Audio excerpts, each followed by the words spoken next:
And it's a wonderful afternoon in northern central Idaho. Welcome.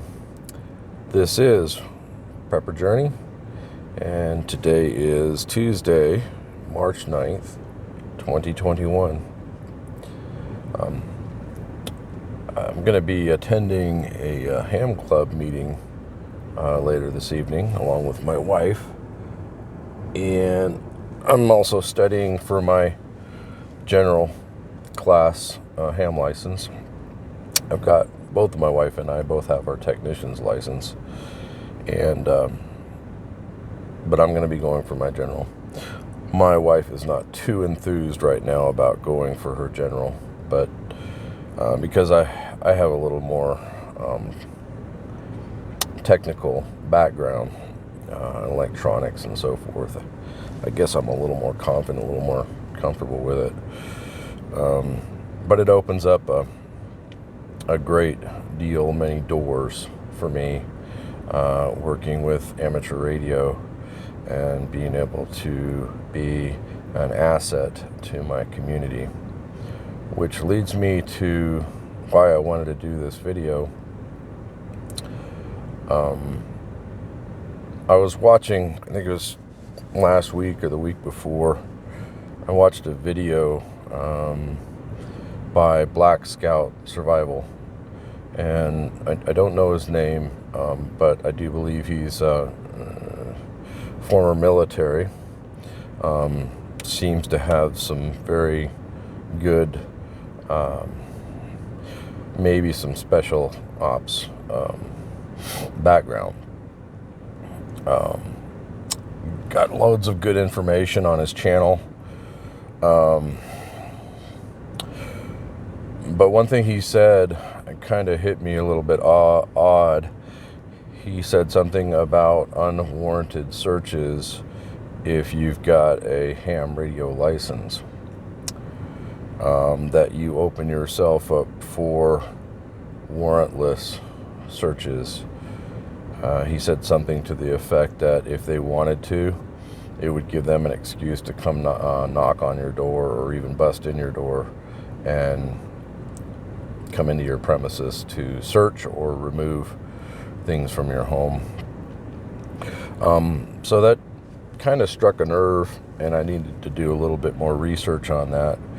So I went to one of my favorite ham channels. That'd be Ham Radio Crash Course, HRCC. The gentleman there is very well informed in ham radio and has a lot of good videos that he's put out, training type videos to help novices get acquainted with ham radio on a technician level, and then even further, goes a little bit deeper. But he addressed this as well on a video that he did yesterday or the day before. And he was reading from the FCC manual or online some of the things that they can do and the things that they can't do. And it's all a lot of legalese. And basically what it boiled down to is that unless they're in the middle of an investigation because of interference that's being created by somebody operating a radio station in the vicinity, and they are doing an investigation to find out what's going on and why there's interference or spurious emissions, they do have the right to come to your home and inspect the radio station. They're not there to topple couches, open cupboards, look into your master bedroom, and go into anywhere else other than to look at your radio setup and find out if you are the culprit creating the interference or the spurious emissions, and they will help you to be able to figure that out. They can fine you if they find that you were doing it maliciously. But their intent is to find out and get the bottom of it especially it involves some sort of an investigation by the FCC. Now, you can, and I found out that you can provide the FCC with a P.O. box. They need not know where exactly you live to get your ham radio license. So if there's going to be any smashing in of your door and searching of your premises with other ABC agencies, that information, the home address and your location, is not going to be provided by the FCC.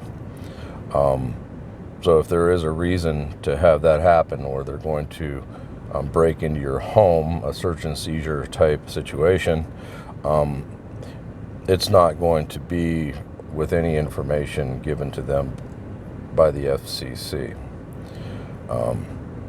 So the legalese language is such that it basically informs you that if you do have a ham radio license, you are expected to operate your station with good common sense, respect of others, in a professional manner, and by the rules and regulations and the training that you have received in acquiring your ham radio license, operating within those parameters.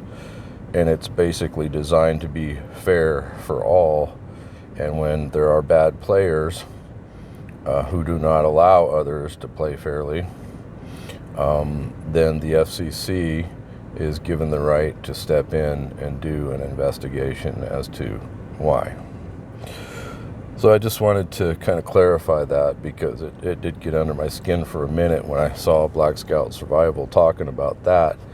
He was suggesting that the only reason he doesn't have or want to get a ham radio license is because it would give the government a blank check to come and search and seize anything from his home, which is not true. According to what I got from Ham Radio Crash Course, and from also right now I am studying, I'm on Chapter 3, Rules and Regulations, of the General Class ARRL Manual, which goes into depth as to your responsibilities and your duties and responsibilities as a ham radio operator, and the FCC's duties and responsibilities to oversee that the playing field with all the frequency bands and everything, that everybody stays in their lanes that they are qualified to use or licensed to use. There are so many different bands of frequencies out there for government use, for business use, for emergency use, for various purposes. And it is the FCC's job to make sure that all those playing on the field do so with respect to others. And especially when it comes to sensitive, off-limits type frequency bands. So, am I worried about them coming in and grabbing my guns and looking at what I have and taking a note of my food storage and all that stuff? No, I'm really not. The FCC is not there to do that kind of thing. If the ABC agencies happen to suspect that there's a reason why they should go into your home, nothing's going to stop them. They're going to do it. And they can get the information of where you are in so many different ways that they don't need the FCC and they don't need your radio to find you. So it's kind of moot to be worried about it, to be perfectly honest. But Black Scout Survival was saying that his only concern was, being able to communicate with his group, which is cool, which is great. When you're operating in and around your perimeter, and you're just concerned about communicating with other members of your group, then that's great. But at the same time, especially if they're not in a valley or concealed between hills and such, where those transmissions can get out and interfere with others, then they're operating without respect and non-professionally and outside of the rules of FCC, and they can still find non-licensed radio operations and can still end up knocking on their door and finding out what's going on. So even if you have a Bofang and you do not have a license and you are transmitting and you are not supposed to be aware that you could be interfering with other people who are trying to transmit and receive legally with licenses. And that's where at the FCC is stated to be lawfully able to step in and do something about it.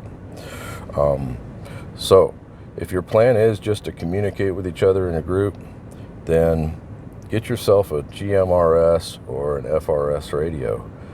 But if you're going to be transmitting with 5 watts or more on ham radio frequencies, then you need to be aware of that they can locate you, and you can end up the focus of an investigation if you're interfering with sensitive frequency bands within the UHF, VHF realm, which is the bands that the Bofang transmits and receives on. So that being said, just thought I'd throw that out there in case there's anybody out there that has heard this warrantless search thing, that it's really not much to worry about.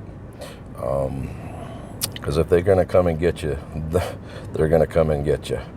And whether you have a ham radio license or not, that isn't going to change that at all. Okay, so with that, I hope you all have a wonderful day. Please like and subscribe if you so like this video, and I appreciate your time, and hope you and yours are blessed. Have a great day. That Prepper Journey out.